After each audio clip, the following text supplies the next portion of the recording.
Thank you for listening to this podcast, Newbies in the Fandom, a podcast that recaps, reviews, theorizes and spoils some of pop culture's biggest franchises, from the silver screen to your TV screen. My name is Rachel, and with me now is my partner in crime when it comes to everything TVs and movies, my friend Moya. Thank you again, lovely listeners, for choosing to listen to this podcast.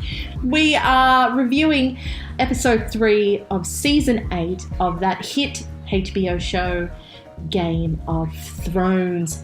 The episode was titled The Long Night, and yes, it is that long night we have been building up for the last 8 years. It's the longest episode, I believe, in the history of Game of Thrones. Oh, okay, yeah. Maybe a quick recap of last week's episode. So last week's episode was people getting ready for this big battle.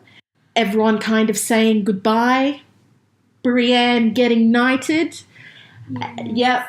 Everyone just being together on the eve of battle, just appreciating life before it might be, gone.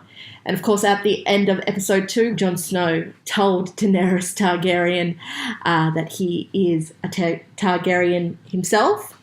And before we could get into any more of a juicy conversation, the horns blew and the battle for the dawn began. So Moya, do you want to get us started off? How did this episode start?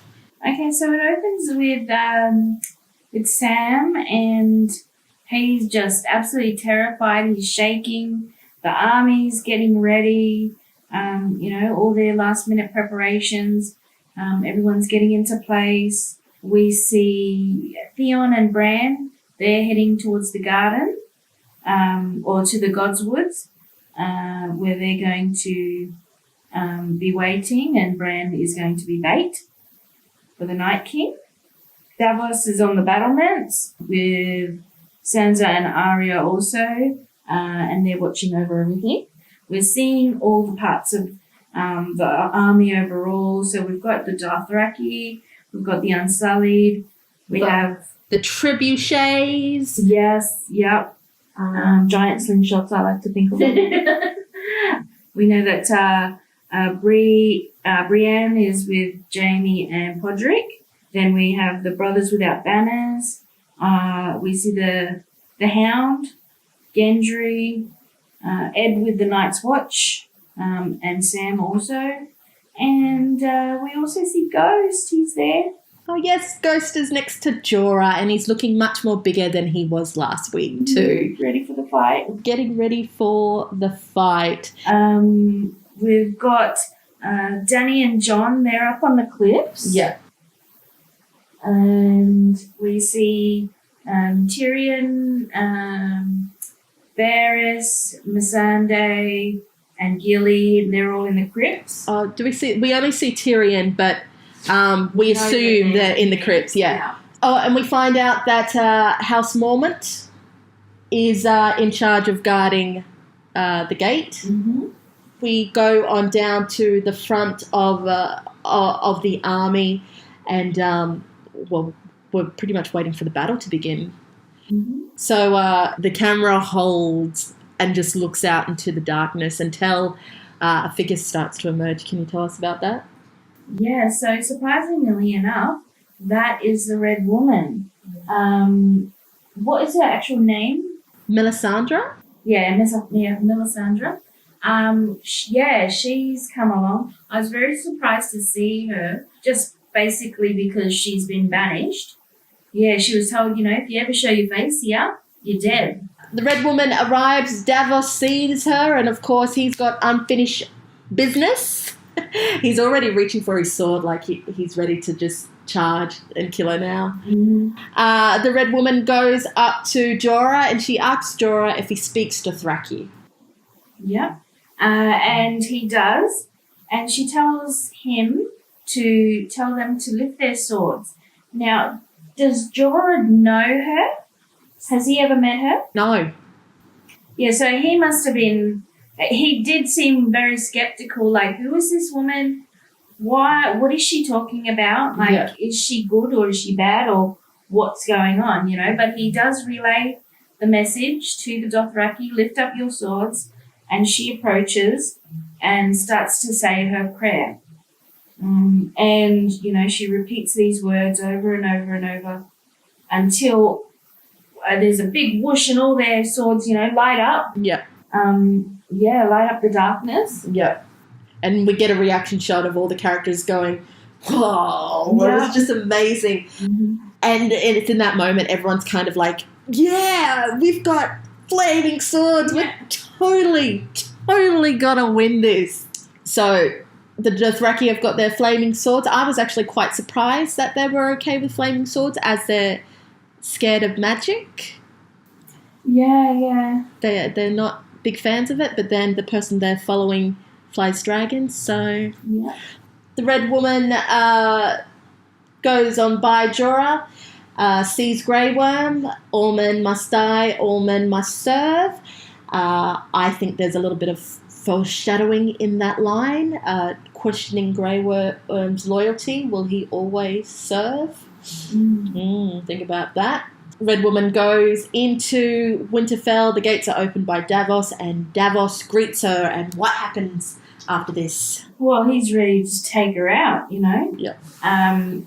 From what, you know, their past is and what she had done to the, you know, Shireen, who he loved. And then she says to him, don't worry, I'll be dead before the dawn. Yeah. And, you know, we know that she's legit, you know. Her visions are real. Her magic is real. Yeah. So, you know, he believes her in that moment and he lets it go. Before she walks off to go and hide where she needs to hide, Melisandre and Arya share a look that becomes mighty significant later on. After that, we go back down into the army. Everyone's feeling pumped, motivated, hopeful, and they charge. Yeah, flaming swords and all, screaming their, you know, war cries, and they gallop off into the darkness, and it really is darkness. You lose sight of them. Yeah. And then, you know, it starts to get quieter. Those flaming swords, those, you know, specks of light start to go out. Yeah. And before long, it's silence again. Yeah. And that was so eerie. It was so like, whoa, what just happened? I love it how when they're doing the charge, it goes up to Dany and Jon, and we see like tens of thousands of horse riders heading to the unknown, and then you just see them hit a wall, and then the lights go out one by one by one. It's a beautiful, beautiful visual of seeing the lights go out from a distance, because it also lets the audience and our characters know how far away they are from death. So the lights go out, and Dany and Jon see the lights go out up on the cliffs. Mm-hmm. So it's all silent, but thankfully we see some Dothraki and Jorah and Ghost running back to everybody, and I think, you know, everyone's just in shock, you know. Because there's only 7 or something come back. Yeah, you only see a handful. And I was like, oh my God, did all the Dothraki just got wiped out? And Jorah is busted. Like, the fact that he survives as long as he does is absolutely amazing. Dany is just seeing that half of the army has really been wiped out. And she says pretty much stuff the plan to Jon, which was to wait for the Night King. Dany just takes off in the air and goes to start burning the whites. So I think pretty much very soon after that, that first wave of whites, they come charging and they attack Yeah, that's right. And it's just like a huge wave of them. They're just crashing over each other and over our armies. And it's a full on. tsunami of dead bodies just hit our heroes. And then we go up to the battlements where Sansa and Arya are overlooking everything, and Sansa is just realised how big this war that her brother kept going on about is. She is freaking out. And even, I reckon, I saw that even Arya was kind of taken aback of what they're just about to deal with. Yeah, well, I think, exactly, that they see it and they know, oh shit, like this is beyond what we've ever seen before. Yeah. And both of them have seen a lot of shit. And Arya's had her experience with magic. She's seen otherworldly stuff. Sansa hasn't, so I reckon her shock too was like, there were real dead men coming here to kill us. Sansa freaks out a little bit, and Arya catches on and says, "Big sis, I love you, but you're a liability. I'll be panicking about you. Go down into the crypts." And Sansa says, well, she makes a little bit of a protest, like, no, I should stay. Yeah. For my people, but really, there's no way you should be out there. No. You have to get in the crypts, get to safety. Yeah, she's being a leader, being there for her people, but no. Before Sansa parts with Arya, she gives her a dragon glass dagger. Sansa says, "What the hell am I supposed to do with this?" And Arya, giving a callback to season 1, says, "Stick 'em with the pointy end." Yeah. So what happens after that, Moi Moi? So we check in with all of our favourite characters. I've got here fire, snow, dirt, blood, frantic. You're just in amongst it, and I think they shot this really, really well, and a lot of handheld. You're seeing the reactions of people. You have to quickly, turn this way, and then this is coming at you, watch out, blah, blah, blah, So I really enjoyed that. And you see Ed come in to save Sam, and unfortunately Ed gets it and he's dead. Ed is our first fatality. R.I.P. Yeah, rest in peace. Now, I'm just going to say about this scene when the Whites attack for the first time. And I agree with you, the cinematography on this is amazing with the handheld, and I do have my problems with the darkness of this whole episode, but I do like it how we can just make out, oh, that's Pod, that's Brienne, that's Jamie, that's our favourites right there. We can make out enough to know that they're in the thick of battle. We go back into the crypts, where Sansa has just entered the crypts, and she has a look with Tyrion. And what does that look to you? Well, she doesn't have to say anything. They see her face and they know it's not going well up there. I think, I don't know what's more scary, to be out there and see it firsthand, or to be stuck somewhere and just hear the noises in the distance. And knowing you can't make it different. And knowing you can't do anything. Yeah. So those poor people in the crypts, women and children and, Yeah, because they're pretty much sitting ducks in this scene. After that, after the crypt scene, we head up into the sky with Danny and John. What did you see in this scene? Well, obviously there's low visibility. They're just, flying around. They can't see anything. They can't see the ground. They can't see each other.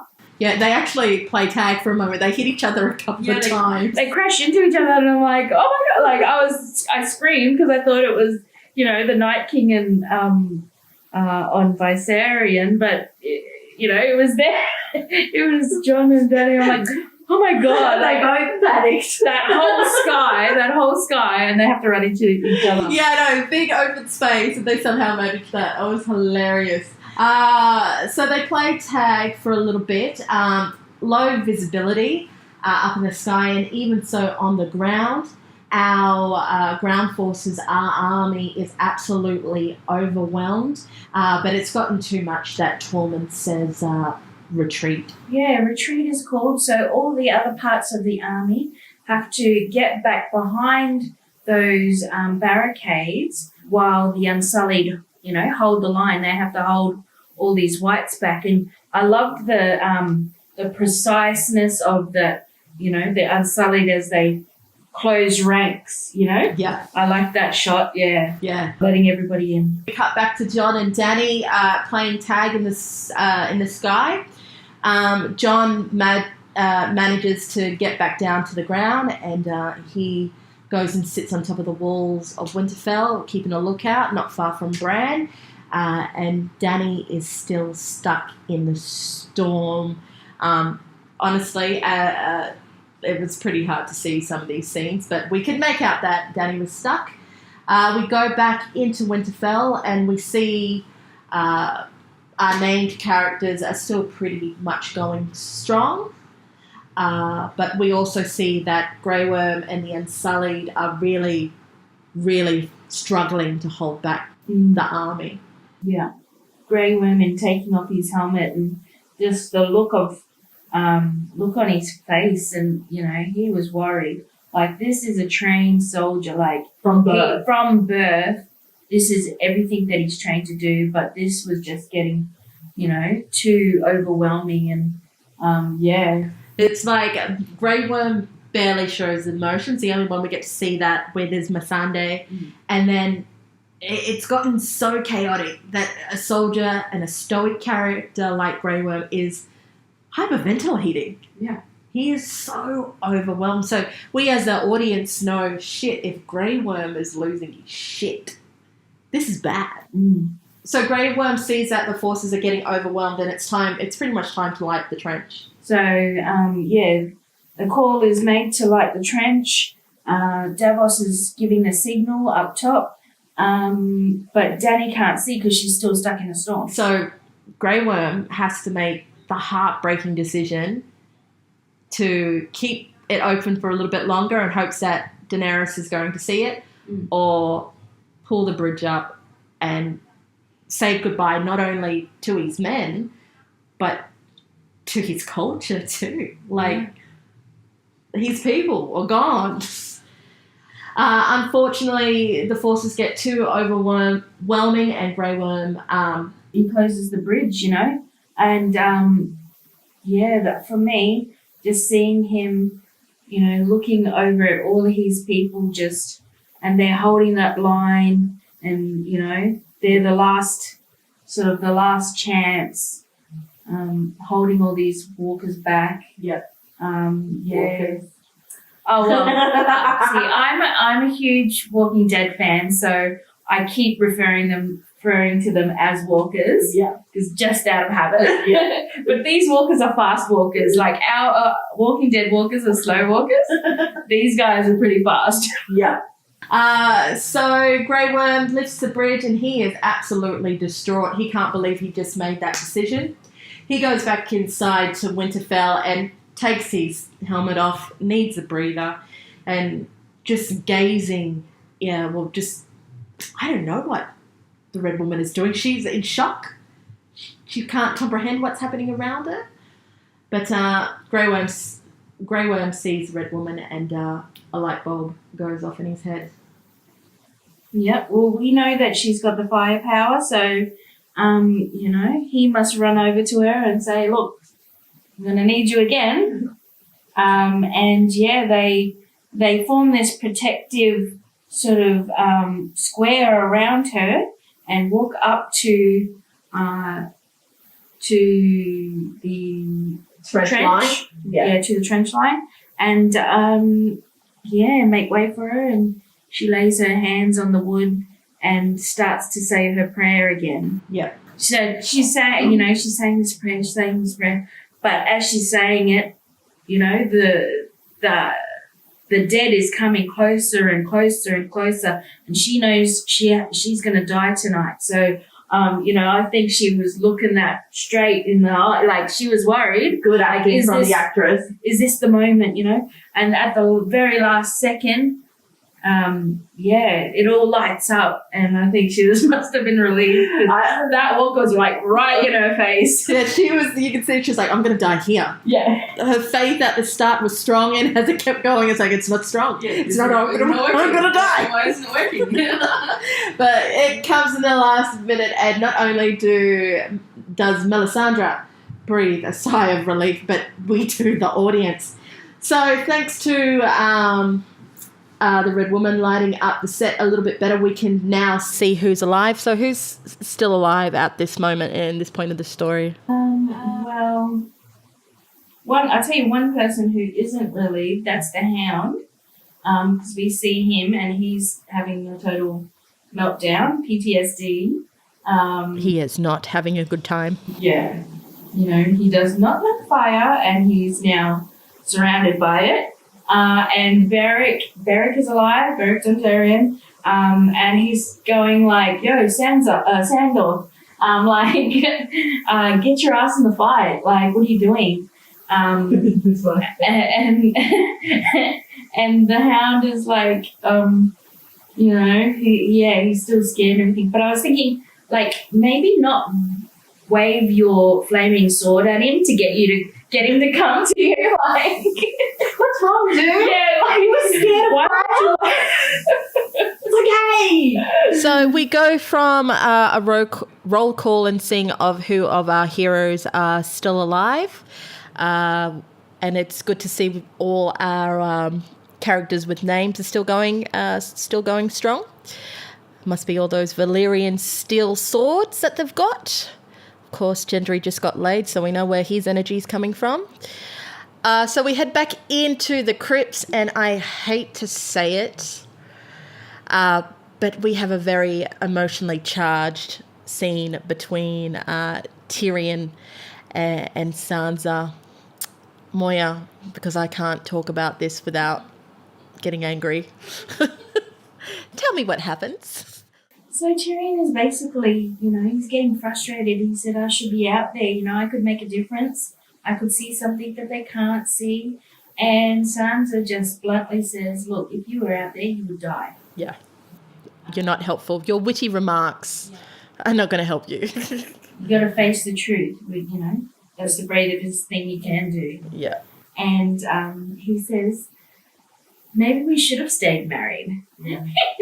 And she goes, you were the best of them. And I'm like, yeah, it's like... So a lot of people out there think that's a really romantic line, but let's consider her romantic options of the past. Joffrey, Littlefinger, and Ramsay. And I said it before, and I'll say it again, Tyrion is the highest of the low bars. Well, he admits it. He says, what a terrifying thought. Yeah. So, yeah, I'm the best of your choices. Look, we can't deny that Tyrion and Sansa has a history. And, you know, Tyrion was a good bloke to her when she was a prisoner in King's Landing. He was a space for her to breathe a little bit, not well, but, you know, a space for her to not be so on edge. The show has done this a couple of times in the last couple of episodes to remind the audience of this bond between Sansa and Tyrion, and I have a feeling that's because their relationship is going to play become a great importance in the last couple of episodes, because even though Sansa and Tyrion and Varys, who's also in the crypt, can't protect themselves, they're fighters in another game, and that is the Game of Thrones, the game of politics. So I think in this scene for me that Sansa is playing a politics game, and she is asking Tyrion in this scene where how loyal it's testing to see how loyal Tyrion is. Do you think so as well? Yeah, well, you know, she says it wouldn't have worked out. Yeah. He's like, why not? and her reply is the Dragon Queen. You know, like your loyalties would have been divided. Yeah. And I think that's quite telling. You know, that she still pits herself against Danny. Yeah. And then Sunday, pipes up and is like, well, without her, everyone would be dead. And I was like, bitch, this is a private conversation. Can you just, back off? We're having a moment. They're discussing their history. I love it when Sansa does say your divided loyalties and he smirks like, you know me. I really like that interaction and everything. And I thought, maybe, something's going to happen there. They're going to get closer again. No, just because... Renew the vows. Just because he was kind to her in King's Landing and didn't rape her doesn't mean he gets to have the top prize. That's the Knight of Shining Armour in Game of Thrones. This is true. But like I said, the highest of the low bars. This is great. He's a good guy. Yeah. So we go from the reunion, the nice little talks of politics between Sansa, Tyrion and Missandei, and then we head back outside to see Bran with Theon and the Ironborn in the Godswoods. And Theon, feels death is coming close and wants to make amends, apologise, to Bran and for all the things that he did to Bran. Do you want to talk a little more about this? Yeah, so, he pretty much says, look, I'm sorry for everything I did. He's come to terms with it and he's seen, the consequences and everything. But Bran's reply is everything you did brought you to where you are now, where you belong, which is home. Yeah. And I think that's all he needed to hear. That was it, home. Yeah. Where he grew up, where he had these, sort of brothers and sisters. Yeah. And, I think that's why he came back to fight, really. He's fighting for his home. He's fighting for his home and this family. You could see that Theon accepted, because, in the earlier season, Theon was like, I'm their prisoner. He's always... Which technically, but really, he was treated just, He was treated well, but he went from, in that moment, seeing himself as an outsider, an award, to seeing himself, no, this is my home and this is my little brother. And Alfie Allen's acting in that moment, Really, his acting throughout the whole series, I have to say, he has been excellent, from, you started off going, he's a bit of a cocky shit. Yeah. And to everything he went through with Ramsay and, turning that character into Reek, to then, slowly emerge from that and now being back as Theon Greyjoy, reclaiming that identity to where we are now, which is, he's come back home and he's not that sort of cowardly character that he used to be. Yeah. That odd transition between season 6, between 6 and 7. Yeah, he was still trying to find his strength. Yeah, and coming from being Reek and really losing all of himself. Yeah. So he's acting throughout the whole series, I think, bang on job. Yeah. Excellent. I don't understand how Alfie Allen has not won awards, and for Theon, I hope he does. I don't think he'll win, but I hope he does get nominated for an Emmy next year for playing Theon, because he made you feel in these last 2 episodes. Bran says those beautiful words to Theon, and I think everyone, like him and the audience, realize, oh no, Yeah. Theon Theon's gonna go. Yeah, I mean, as soon as he volunteered to defend Bran, who was the bait, that is when I thought, oh, he's not long for it. Yeah. You know, something's gonna happen and he's gonna go. That's Yeah. So I wasn't too shocked. I was quite surprised. I thought that Theon was gonna team up with Yara again and take out Euron. So I was quite surprised that he got taken out so early. I thought he was going to make it at least to episode 5. So Theon and Bran have their exchange, that heartwarming exchange, and then Bran says, I gotta go, dude. Theon's like, bro, where?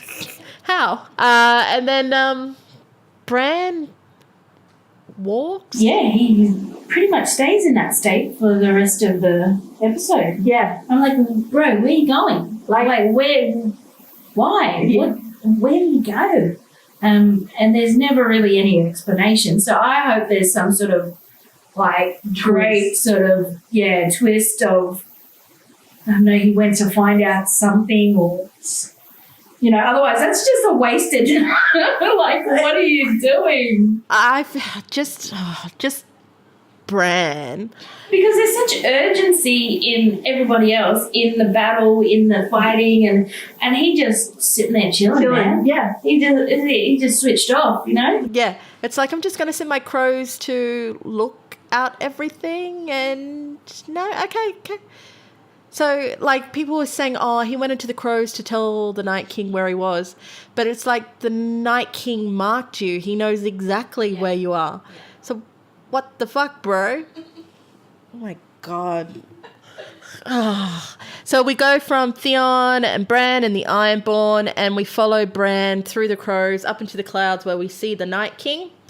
The Night King puts his hand out, and all of a sudden, the Whites who were staying just outside the trench, who were held back by the fire, they start laying down on the trench or just building up on the trench, becoming a pile, making themselves a bridge so their mates can cross the trench and head to the walls of Winterfell.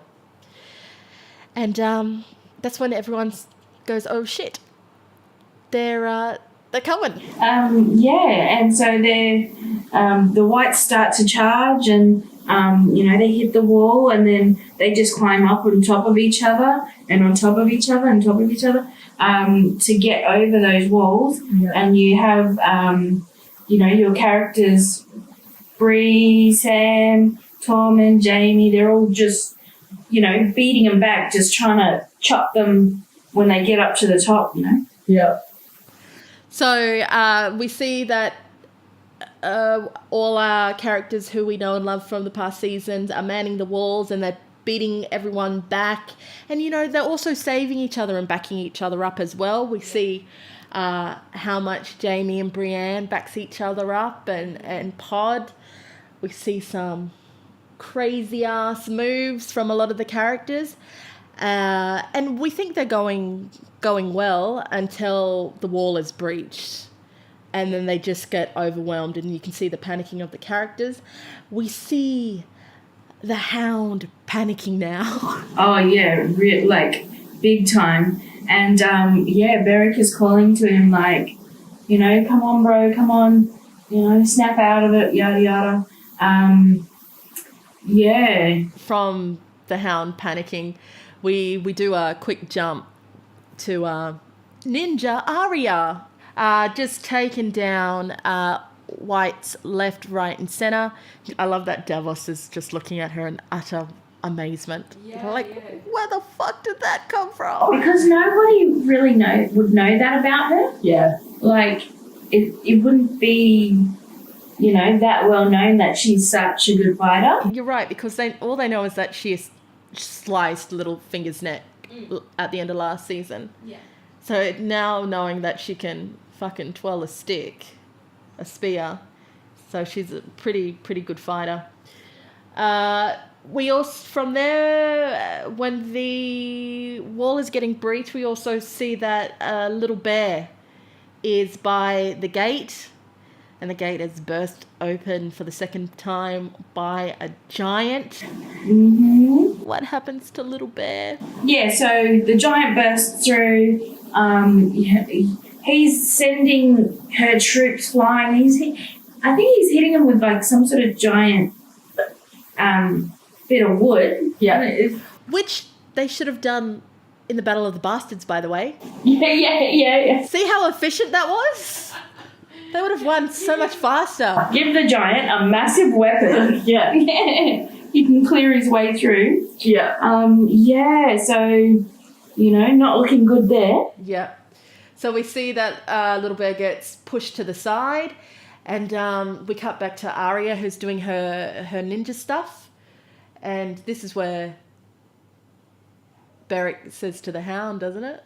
Yeah, so Beric says to the Hound, Clegane, we need you. You can't give up on us, And and the Hound just goes, fuck off. We can't beat him. Don't you see that, you stupid whore? My favourite line, I think, from the episode. Call you a stupid whore. We're fighting death. You can't beat death. And Beric says, well, tell that to her. And they see her up on the roof. She's clinging on. She's got, walkers falling on her. And as soon as the Hound sees her, he just takes off running to protect her. Does a Molly Weasley, not my daughter, you bitch! Just gets a new jolt of life in him and tries to make his way to Arya. So from there, we cut back, unfortunately, to a very, very sad scene. Tough Little Bear. Tough Little Bear sees that the giant is taking out House Mormont, taking out her men who have gone through a lot for the Starks. And she just battle cries. Little Xena gets up and charges the giant. Yeah. Of course, the giant just sees this little thing, picks her up. And, despite the fact that she did a boss-ass kill, the fact that she was squeezed to death, so heartbreaking to me. We literally hear her body break. Yeah. And, you've got one of the smaller characters against the biggest. Yeah. And it's just how brave she is just to run at this bloody giant. Yeah. And then, you hear the cracking of her little body. And you also see that the dents he makes in her armor. At this point, I could not, perceive any details because I was bawling. I have to tell you, I was crying. I was like, no, not Little Bear, not Leanne. Oh my God, why? Don't do that. Oh my God. No, it was a very, very sad death. I was actually quite shocked that Lyanna was on the list of characters that were going to die. I thought she might have got injured at the most, but for her to go, I've got to wonder where Game of Thrones is going. Is it going to be a seat in the end? If there is going to be a throne, or is it going to be a democracy? Because through the last couple of seasons, we've lost houses the monarchy, or what is it? The feudal system? What's when you work under a monarchy and I've got to look it up. I never went to high school that much.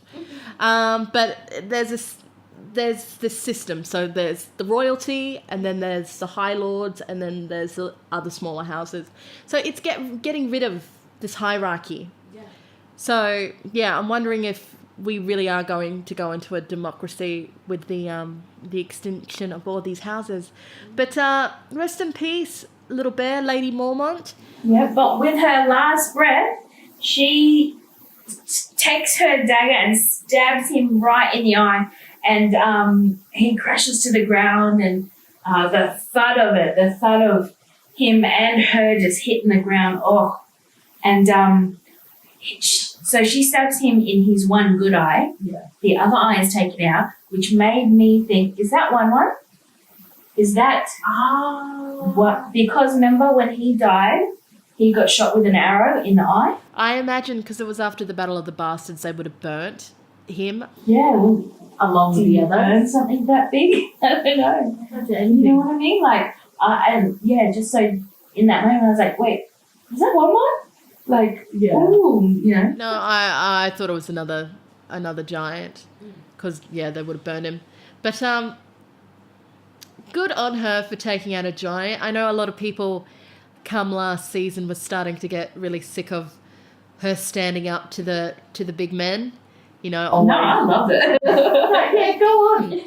Yeah, any scene with her, just loved her. good to Bella Ramsey, I think is that actress's name. Good on her for playing such an iconic role. Apparently she was only supposed to do that one episode where Sansa and Jon go to Bear Island and ask for support, but she was just so goddamn charismatic, that kid, that she got a couple more seasons and a memorable death.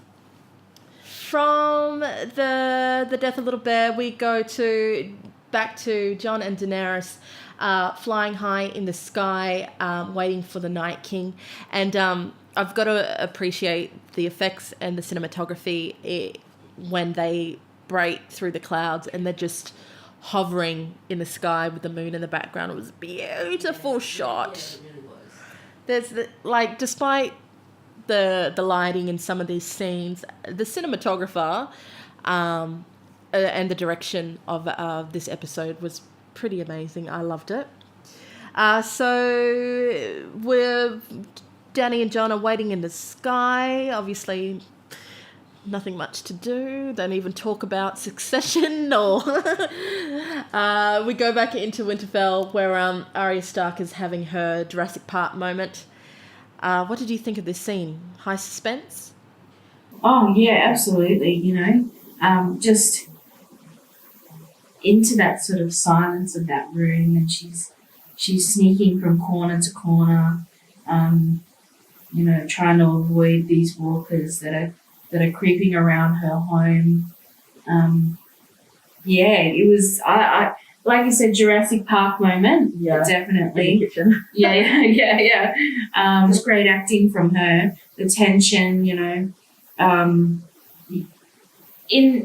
I'm glad that they put scenes in like this. You go from like a huge sort of like a battle scene where it's noise and action and everything, and then you cut to somewhere like the crypts or to Arya inside, and you get to breathe for a minute, but then the tension starts building again. Yeah. We think our girl's in the clear. Like, she makes her way through the library and she gets to the door. It takes a breather, but then they pile on through the door. Yeah, they go chasing after her, and luckily she knows where, you know, she knows this castle from the back of her hand. Like, if it was anyone else, they would be stuffed. Yeah. Because they would go through the wrong door and just be trapped, you know. Yeah. But she's dashing through the halls, and yeah, you're worried. What I like about this scene is that, look, I'm not the biggest Arya Stark fan. I think she's too OP and incredibly smug. But I like, but I liked it that we saw her fear for once. I mean, we did see it a little bit when she was with the wave, and she was running through Bravos or wherever she was. No, it was good to see a human moment with Arya. Like, she was fearful that she was going to die. Oh, yeah. Yeah, so it's good acting to Maisie Williams. We head back into the crypts for a short scene. Everyone is obviously quite terrified. They can hear the battle is not outside anymore. It's above them in Winterfell. We hear footsteps, fighting, and all of a sudden it gets louder and there are people screaming at the people inside the crypts to open the door. And Sansa, you know, being the Lady of Winterfell, walks towards the door and just listens to the men that are dying for her home. Well, they can't open the door, you know, like that would be suicide for all of them if they actually open that door. So there's not much else any of them could do but listen, and very quickly it goes silent again. The door. Yeah. We go back inside to Winterfell where we see Beric and the Hound looking for Arya. And we lose another character. Yeah, I mean, he's taken the hard hit. So they're going looking for Arya. She comes crashing through the door with one of the dead on top of her. They see her, they grab her, and just book it. They start running, so she's with the Hound. Beric is really holding everyone back. He's taking the blows to his body and everything. And they are death blows. There's no getting around it. Beric's not coming back from this. Yeah. So Beric pretty much gives his life for Arya Stark. Arya, Beric, and the Hound make it into an inner room. I thought it was the Great Hall, but it's not quite the Great Hall, but it was a large room. It was a big room. And there was lots of, dead soldiers around and stuff. Well, maybe they were injured, but no one was walking up, Maybe it was the church, the sept. Anyway, they make it into this other room, and surprise, surprise, the Red Woman is waiting for them. The Red Woman tells Arya that Beric has served his purpose. As we all know, he's come back from the dead a couple of times. And he's always said, I have a great purpose, that's why I'm here. And apparently his purpose was to die for Arya Stark. Now, what else happens? So a couple of people are like that. They're very much focused on the prophecies, and they understand that things are going to unfold, and like you said, they have a purpose. Yeah. And their purpose is to be at the right place, at the right time, and do what they need to do. Yeah. He did his thing, and so Melisandre, she says to Arya, Arya says to her, I know you, and they sort of make a call back to when they first met, and she tells her, you're going to make eyes shut for good. Yeah. Brown eyes, green eyes, and blue. Yeah. And dun dun dun, that is, that is the key part. Yeah. Who's got blue eyes? It's, Common. Well, he does too. He pointed that out. I always had blue eyes. But the White Walkers, they have blue eyes. Yeah. So this moment totally went over my head. I know that it was a callback to the earlier seasons. I was like, yeah, she's an assassin. What are you getting? What are you implying? She's meant to kill the people outside. I didn't know that Melisandre was lifting her eyebrows and, blue eyes highlighted. Exclamation point, blue eyes. So we're obviously talking about the Night King. Yeah. But the rest of it, so brown eyes, green eyes, and blue eyes. I thought, what color is Cersei's eyes? I think they're green. I think Cersei's eyes are green. I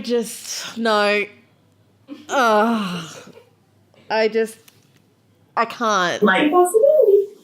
No. No, you're not allowed to kill two major people. No. Leave some for the rest. Brad, leave some for the rest. People are calling Arya a Mary Sue, and I wouldn't go as far to call her that. But I think she is clearly favoured by the writers. So you didn't think anything of that exchange? No, I was just thinking I don't know what I was thinking. I didn't think that it was what she was telling her. And then the Red Woman goes, what do we say to the god of death? Again, call back. Yeah. And Arya replies, not today. Yeah. God of death, who's bringing death? Yeah. The Night King. Yeah. You know? Who is the embodiment of death in this world. Yeah, it didn't click to, I don't know why. I was thinking, I was like, why are they making callbacks? Because I thought the Red Woman was just giving her encouragement. Well, it does, it does encourage her. It spurs her on. She runs out of the room. Yeah, but I didn't think it would spur her on to do that. I thought it was just like, just go out there and kick some ass and, help out my brothers. Maybe that's what I thought. I can't remember in the moment what I was thinking, but at that time I didn't think, Arya's the hero of this episode. Anyway, we'll get to that in a moment. So after Arya runs out of a room that was completely surrounded, we go back to Theon and the Ironborn, who are just kicking ass, keeping everyone back from Bran. And they're doing pretty well, but They are. yeah. But to think, like, they're like sailor types. Yeah. So I wasn't sure what their sort of fighting technique would be or whatever, but they were using bow and arrows and stuff. They were technically, because they don't have cannons, they would have been good at javelins and bows and arrows, because that was their range weapons. Okay. So, yeah. So I understood that, but they were pretty fucking awesome. There was a lot of things coming at them, and there's like only 20 of them just going, whoa! And again, Bran, just sitting there in the middle of all of it, chilling. Yeah. So we head from Bran and the Ironborn, we head back into the sky, where Dany, Jon, and the Night King are finally having their clash in the sky. I couldn't barely see what was happening there, but the Night King, from what I can see, falls off Viserion. Rhaegal gets injured, and Jon lands on the ground. Yeah, so they must have done some damage to Viserion. For the Night King to have fallen off, and so Rhaegal, he gets injured too. I wonder how bad it is, because they never really showed. Yeah. But anyway, he crashes to the ground. Jon falls off. Dany's still in the sky, and she looks down at the scene. Yeah. Dany flies down to see where the Night King is. She sees him. She's got her target right in her sight. She smirks, and she cries Dakares, and burns his ass. And the music swells, and we're all like, oh my god, Dany's the one that kills the Night King. Who would have thunk it? A Song of Fire and Ice. But as we see, once the fire and the smoke has cleared, the Night King just looks up and smiles at her. Yeah. Literally smiles. Smirks. I was like, oh, shit. And then he throws his spear, and I'm going, oh, my God, don't get another dragon, please. Yep, so the Night King scares Daddy off, and now it just becomes between the Night King and Jon. They size each other up for a moment, then the Night King just goes, heads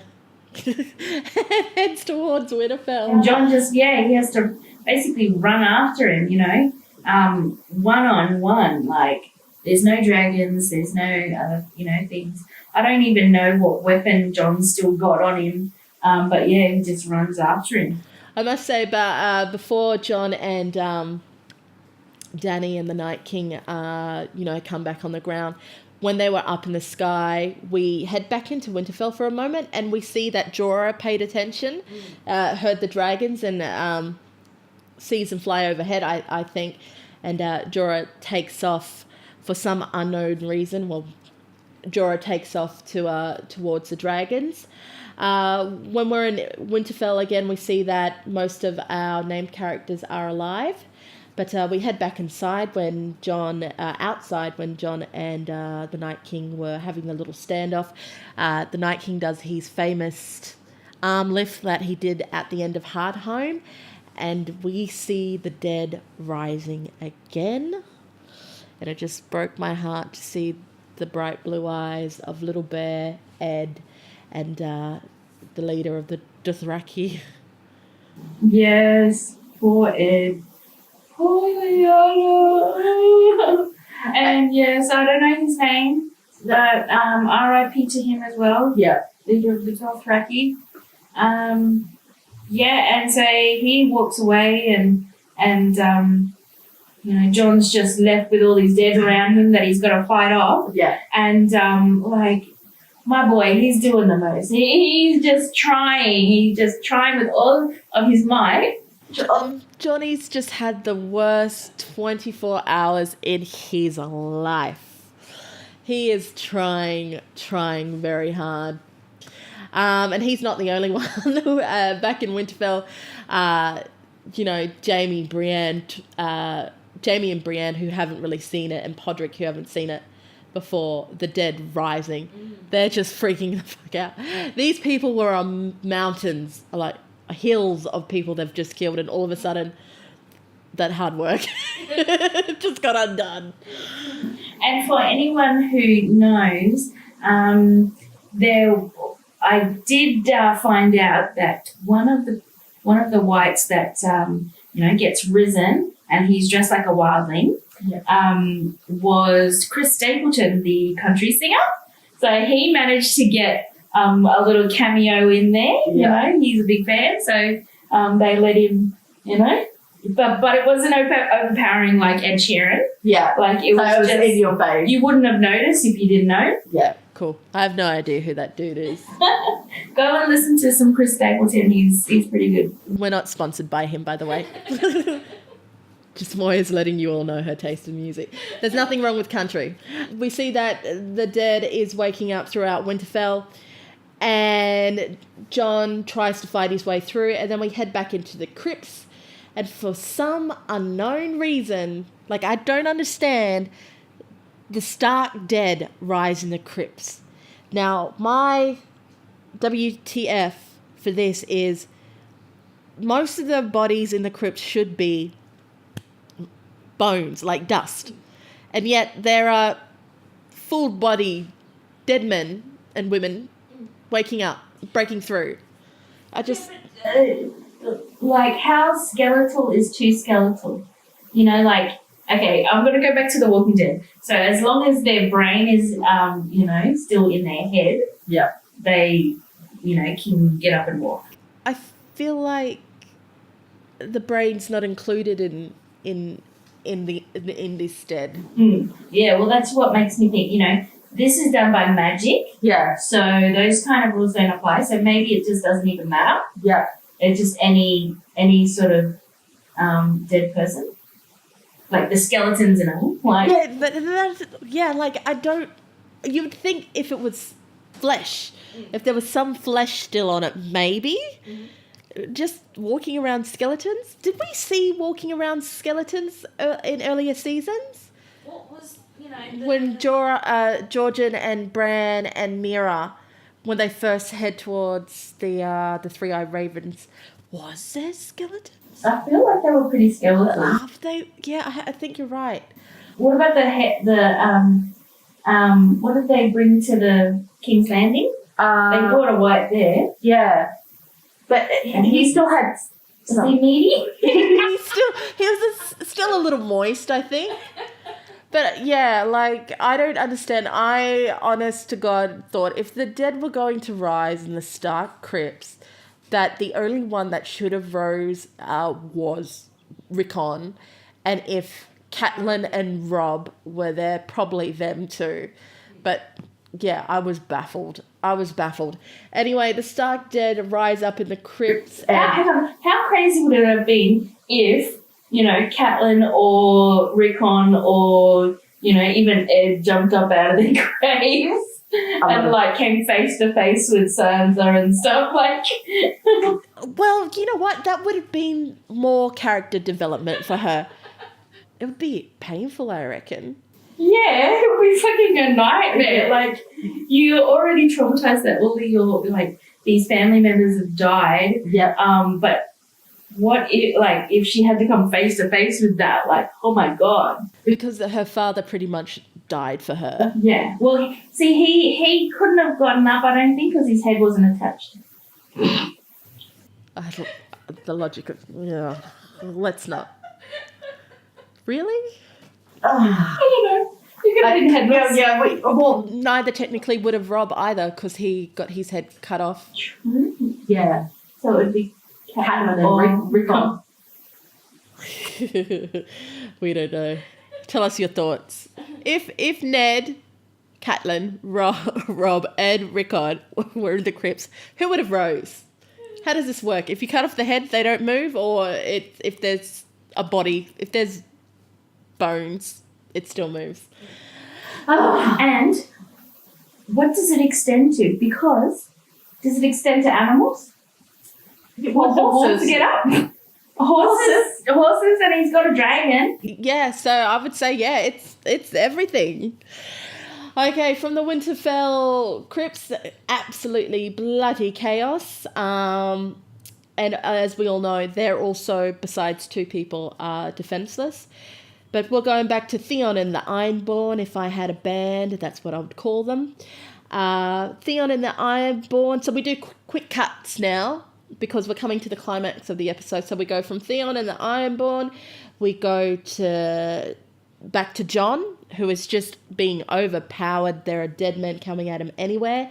The music swells. All hope is lost until Dany comes down and saves him. They have a quick exchange. Bran, go. Jon takes off, and Dany lands her dragon. Yeah, now this one is annoying because she lands the dragon. I'm like, okay, you said what you need to say. Don't just stay there for like 5 minutes watching him leave. Like, I know it's a nice sight, but He's got peaches. Yeah. But get your ass off the ground. Yeah. And then, obviously they all the walkers come and overwhelm her and the dragon, and then, yeah. She gets bucked off, and she hits the ground, and then she realizes that, shit, I too have no skills in fighting. It looks like Dany is, going to get killed, reaching the end of her rope, but there's 3 more episodes to go, so saved by Ser Jorah Mormont. Of course, he wouldn't let his bloody queen down. He's Khaleesi. Darcy. House Mormont comes to the rescue and backs Dany up. We do a roll call of the characters. We see who's still alive.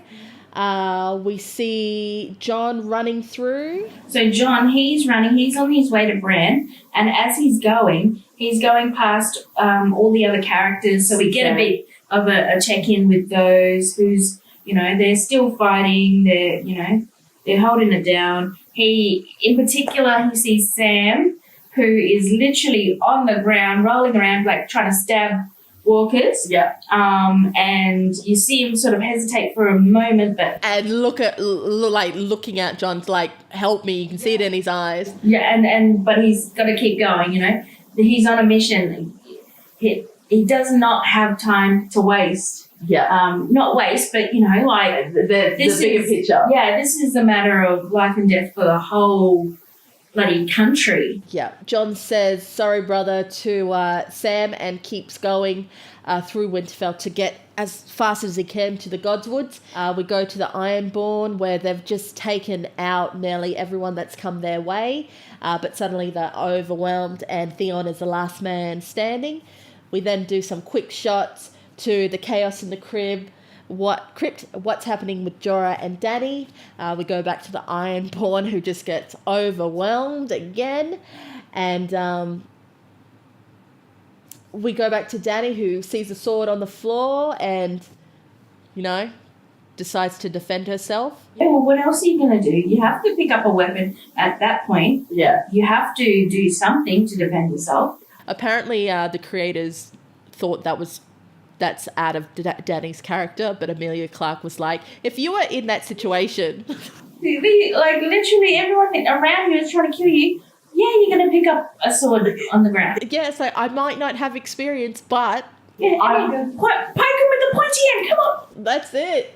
So after Daddy picks up her sword and her and Jorah kind of go back to back, we head back into the crypts where Tyrion and Sansa are hiding at the moment.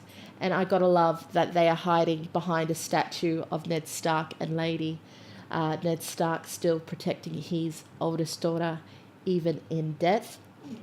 Now, this scene had a lot of emotion to it. The fact that Sophie Turner and Peter Dinklage had a whole conversation with their eyes. Yeah. So good. So good. And I'm not the only one in the world who thought this. I too thought they were doing a suicide pact. And I was screaming at the TV because Sansa's my girl, man. She's Queen of the North. I was like, she cannot go out like that. Like, I refuse to believe that was her ending. But Tyrion and Sansa share a look. Sansa pulls out her dragonglass dagger. Tyrion pulls out, his dagger? What is that? Yeah. Yep. He's got some sort of dagger. And then what happens from there? And then, so they're having this, like, emotional, Conversation. with their eyes. And he's holding her hand, and he lifts it to his lips, and he kisses her hand. For me, you thought suicide pact. I thought, they're going to go out fighting. Yeah. Because those two, they were really the leaders in that sort of situation, in that out of the whole group. Yeah. And so I thought that look was, we're both going to die, in this crypt. Yeah. We might as well go out fighting. Yeah. And I love the fact that was really what it was. It wasn't a suicide pact, that it was these two leaders going out protecting their people or standing up for the human race. They backed up. They said, we're more than politicians, we're also ready to die for what we believe in. So it was a beautiful, well-acted scene. I was annoyed that there was a deleted scene that actually showed Tyrion and Sansa killing the undead in the crypts. I'm sad that part was deleted because I think it needed to be seen by the general audience for people to understand that those two weren't being cowards in that moment, that they were getting ready to fight. We do another roll call to see who is still alive, and it's looking dire. Yeah. It's looking absolutely dire. Ooh, so, John, he's there trying to get around Viserion. Not having much luck there. We're checking in with all the other characters. The music swells. It's not looking good for any of them. We see Varys, and behind him he's got a whole bunch of kids. So I'm wondering if that's the remainder of his little birds. Yeah. And I thought it was nice that he, he's got them behind him. He's sort of protecting them. I think with the effect of that swell of music, you're going, oh shit, like it's coming. Everyone's gonna die. Yeah, it's like this is it. It's like John is getting stuck by a big ass dragon. It is coming down to Jamie, Brienne, Pod, Gendry, the Hound, Grey Worm are like the only people standing in the courtyard. The music swells and we're doing cutaways to the Night King, who's just strolling into Winterfell, into the Godswoods, followed by his general. We cut to the Godswoods again, and Bran tells Theon he's a good man, and Theon knows what he has to do. Yeah, well, that's it. I did find it a little funny because he goes, No, you're a good man. Thank you. Yeah. And it's sort of like, okay, now is your time to die. Yeah. Go and, sacrifice yourself. They both, once that's said, they both knew that that's what's going to happen. Yeah. And, Theon just accepted it. Yeah. Like, it's like Theon could have lived. But that's a courageous moment there. Like, you're going to die. You feel like all is lost. I'm going to go try anyway. Yeah. He was going to protect his little brother to the last absolute moment. And good on Theon. I've like you said before, like Theon, when he started off, was this cocky little prick. And he did some appalling things. He kicked the Starks out of Winterfell and, his ambition got him into trouble. And you thought for a while there, he deserved it. But then he went through that shit with Ramses and you're like, okay, maybe this dude needs a redemption. And, to see Theon accept who he was and his whole life, his whole story, it was good. Good on you, Alfie Allen. I really do hope you get awards. So Theon charges and is the only character to get taken out by the Night King. Really? The only one. So, memorable deaths are one of those big things that pop culture remembers, and only person to get killed by the Night King. So Theon dies, the music, it becomes, we don't hear any of the battle anymore. It just becomes the music and the build-up and quick shots of our heroes left, right, and centre, just almost coming into this no-win scenario situation. Our characters are up against the Whites. Jorah and Dany are getting swarmed. Jon can't escape a dragon that he has to get up and yell at it. Yeah, he just in a moment of just frustration and, just fuck it. Like, and he just stands up and just screams in the face of this undead dragon with half its face ripped off. And I'm just like, Jon, what are you doing? But just before Viserion reloads and gets ready to burn Jon to a crisp, we cut back to the God's Woods, where the Night King is looking at Bran, has strolled up to Bran, just looks at him. Yeah. Just, and they're so weird because they just stand there and just stare at each other. Yep. Just letting the clock tick by. Yeah. I'm like, is one of you going to say something? Yeah. It's like, and this is the happen. This is where this is the moment. This is the big build-up of the last 8 years. An epic battle is just about to take place. This is what we're waiting for, ladies and gentlemen. In the last minute, something amazing is going to happen. And you know what happens, Moya? Tell us, Rachel, tell us. Do you know what happens? What? Out of fucking nowhere comes Arya Stark. Yay! Though I have to say, I love the little one of the generals. He's got this long hair, and it just there's a little breeze that goes past him, and then we cut back to the Night King, and he's about to take out his sword and finish Bran off. And then next minute, Arya just comes like flying in, dagger in hand. You think she's gonna get him from behind, but he quickly turns around and grabs her by the neck. Yeah. And I'll admit, I went, oh no. Are they really going to kill off another Stark in this moment? But if you were watching season 7 last year, you would know that Arya Stark has a little trick up her sleeve. No, it is not changing bases. You know, what she spent 3 years learning. No. That's what I think. She flips the dagger, flips the dagger into her opposite hand, into her right hand, and stabs the Night King in the heart, in the exact same place he was stabbed when he was created. And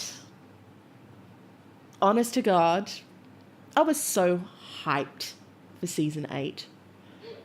I really do not give a shit anymore. I am so disappointed that this is where this show decided to end this storyline. That's how they decided to end it. I think, look, part of it made sense, and they were making hints to everything, that it would be her, and, you know, she's had training, she's, you know, come a long way, she's a, you know, a powerful character, it was, ended up being her to kill the Night King. I would have accepted this Arya dealing the killing blow if there was more of a team effort. Like we said before, like if Jon had a one-on-one fight. Yeah. Or, you know, Jon having a one-on-one fight with him and Dany taking on Viserion and all our named characters taking out the generals at the same time, and it's really coming down to it. I think, I would have liked to see Jon and him go one-on-one, because Jon has been the main person to stand against him. Yeah. Jon has brought everybody together to fight him. Jon earned that kill. And so I would maybe like to see that one-on-one, and then maybe, you know, he almost dies, but then, she jumps in to save her brother. Yeah. You know, that would have been nice. I would have liked that, because that also is a callback to Ned when he went up against the knights that were protecting his mother. Oh, yeah. Yeah, and the twist was that Howland Reed, one of Ned's bannermen, stabbed that last knight in the back. Yeah. So that, something like that. So that was the twist. That was the story, that it wasn't actually Jon that killed it. It was Arya, but Jon played a part. Yeah. I do because he doesn't care about the rest of it. Yeah. He doesn't care about the throne. He cares about his people. Yeah. In the north and everything. But he's not invested in that big other story. Yeah. This was his main thing. And to have him be stuck, just screaming at a dragon. Yeah. You were right there. Like, if Jon's thing has been the White Walkers and the Long Night, and it should have been his kill because that was his. But what brings Jon into the politics side is, of course, his birthright. So Jon's story has changed from the White Walkers to the Game of Thrones. Yeah. Yeah, that's it. Yeah. But I just felt like, he just needed a win. He just needed something I felt something was missing. Yeah. Great that she killed him. Great that, it was a surprise, and I was surprised. I didn't expect it, even though I had seen and recognized all these important clues and stuff. I didn't immediately go, well, that's a given that she's going to then kill him. So it was it was a good little, oh shit, yeah, okay, Arya's done it. It was empty. Something was missing. Maybe if Bran had woken his ass up and got involved in some sort of way. Yeah. Because that's the other big, face off, where they just stood and looked at each other for a bit. Yeah. And then Arya flies in with a dagger. Like, something was missing there. Yeah, no, I totally agree with you. I was sitting through that, so John spent the last 8 years talking about this great threat. Bran had to travel to the north to go through his vision quest, losing Hodor on the way, losing Summer on the way, and Jojen. It's just like, what was the point of all of that? What annoys me about this so much is that the creators, the showrunners of the show, obviously got the rough draft from George R.R. Martin about how the major plot points about how this was going to end. George R.R. Martin obviously told who was supposed to kill the Night King. And then 2 years ago, the showrunners said they decided on Arya to be the killer, despite of the foreshadowing in the past seasons. So it just annoys me that they changed it to Arya for shock value. They changed Arya to be the killer of the Night King because people had already put the clues together that it was supposed to be Jon and Bran. Or Jon or Bran. But it was leading up to those two. And I'm torn because I don't like to see things coming. Yeah. I don't like spoilers. I don't like things that are when it's too obvious and you know what's going to happen. I don't like to predict too much, because I like the surprise. But something fell flat. Yeah.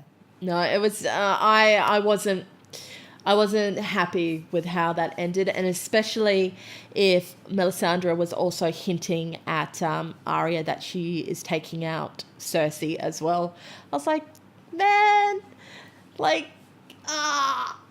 Arya's just had consensual sex. Maybe Arya ends up on the throne. Yeah.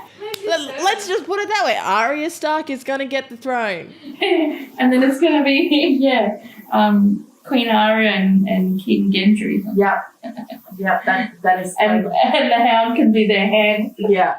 That's why I think it's I'm not looking forward to the rest of the season because Cersei always makes things interesting. Yeah.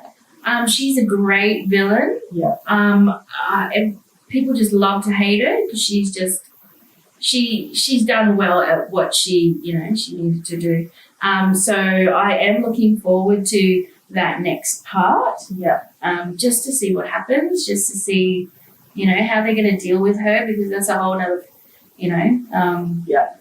another fish to fry. Like that's a whole different ball game. That. Yeah. Now we're getting back to playing the Game of Thrones. Before we talk about what we think is going to happen for the next episode, let's finish off this episode. Of course, Arya kills the Night King, ends the long night within 4 hours, and everyone takes stock of what's just happened. And we finish the scene with another well-known character exiting the world. Do you want to wrap that storyline up? Yeah, well, we've seen him take blow after blow, and we know that, he's, he was bound to die, and just, because of all the walkers had collapsed because the Night King was gone, he then, Jorah is what I'm talking about, falls to the ground, his fight is over, Dany, is holding him in her arms, and he dies. He dies. R.I.P. Jorah Mormont. Yeah, and goodbye, House Mormont. Yeah. No more. Did Lyanna have any other brothers or sisters, or are there other cousins? I don't know. I think House Mormont is gone from the world. But God, Jorah just reminds me somewhat of Severus Snape from Harry Potter. Being devoted to that one person. Yeah. And sacrificing themselves. And that love, and that's pure. It's going to be interesting to see where Dany's character goes from here. I've always, throughout the last couple of seasons, we've seen that Dany's impulses are hard to keep in check. Tyrion and Varys, spoke about these in the last season. But and Dany has challenged Tyrion's advice and Varys's somewhat, but she always listens to Jorah. And now that moral support, that voice, that conscience maybe of hers is gone, I'm looking to see where this takes Daenerys. After the death of Jorah, and I absolutely loved it that Drogon knew that his mum was really, really upset. He flies down and just puts his wing around them. Yep. Yes. That's Drogon's real dad, that one. After that sad scene, we see Davos and Melisandre, and we close up another character's story arc. Were you happy with that ending? Well, look, I was waiting for her to die because she said, I'll be gone before the dawn. So I'm like, yes, what's going on? And so it turns out she just chooses to die. Yeah. She walks off. Davos is there. He's ready to take care of it for her. And where was he? We lost him 20 minutes into the battle. Oh, God knows. And he can't fight, so wow. Live. I think he must have just stayed up at the battlements, at the top, Yeah, just I climbed the top, no one can get me, motherfuckers. And so she walks off, into, and I'm like, where are they? Did they go out the back door? Because there's a whole bit of space. Oh yeah, it's nice and clear. It's totally cleared, it's empty. I'm like, they obviously took the back door. And she walks off into the snow, and she rips off her necklace. And at this point I'm going, is this bitch gonna get naked again? She's got a habit of it. But her dress sort of starts to slip, but she falls down, and you can see her hair grow all grey and stuff, and then bang, she's dead. Yeah. Literally, it was carried off in the wind, just like dust. Yes, dust. Yeah. And that's pretty much that episode. The longest episode, I think, in Game of Thrones history. The long night. It killed off some very much loved characters. Killed off one of the major story arcs of the series, which is, of course, the White Walkers. And now all we've got left is the cleanup, and judging by next week's preview, the next war, the last war, the war against Cersei Lannister. And, I can't wait, because, as you were saying, Cersei just makes everything interesting. I really, really can't wait to see it. From what I can remember of the previews, it looks like they are burning their dead. And I heard there's a rumour there's a time jump, because they need to, rebuild. Yeah, well, I mean, they have to get themselves organised again, because they're going to see who's left. Yeah. And they got to clean up all these dead bodies. And then Dany wants to march them all south, but it's honestly, there's only 12 people. Yeah. Yeah. So I don't know what the plan is. Yeah, what the plan is. I think it would be a good idea if they waited and they just sort of regrouped that. I mean, they do have some ships going back to so we've got Iron Islands. Yeah, we've got Yara and the Iron Islands, and quite possibly and hopefully the Starks still have a couple of alliances that they can count on.